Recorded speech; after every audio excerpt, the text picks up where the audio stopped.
এই যে রিস্কালা মুরব্বী গাড়িটা লাগিয়ে দিয়েছেন, এটা প্রাইভেট গাড়ি, এই জন্য রাস্তাঘাটে জ্যাম হয়ে গেছে। দেখেন আজকে হলো একটা গাড়ি প্রাইভেট, এই যে বাম পাশের দোনোটা দরজা লাগাই দিছে, লাগাই দিয়ে পুরো বসকায় লাইছে। অটো রিক্সা লাগে অবশ্য রাস্তাঘাটে গাড়ি চালায় মজা পাই না, আমরাও প্রাইভেট চালাই।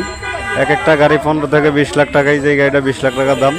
যেইভাবে লাগে সেইভাবে কাজ করতে গেলে অনেক কষ্ট হয়ে যাবে, পরে 7-8 হাজার টাকা লাগিয়ে দুইটা দরজায় কাজ করাই দেয়। এই যে গাড়ির মালিক ওইলো রিক্সাওয়ালা, গাড়িটা লাগাই দিয়ে পুরো বসকায় লাইছে, বুঝছেন। রিক্সাওয়ালা লাগে রাস্তাঘাটে গাড়ি ঠিকমতো চালানো যায় না, সবাই রিক্সাওয়ালার থেকে দেখে শুনে চালাবেন, কারণ একটা প্রাইভেট গাড়ি অনেক টাকা দাম, পরে 40 লাখ 50 লাখ টাকা দাম, 30 লাখ 35 লাখ টাকা দাম, মানে গাড়ি বুঝা গাড়ির দাম। রিক্সাওয়ালারা যেভাবে রাস্তাঘাটে গাড়ি চালায়, মানে কোনো সাইড নেই, হেয়ার এই মানে 100 গাড়ি টানে, হেগুলো গিয়ে রাস্তাঘাটে গাড়ি চালানো যায় না।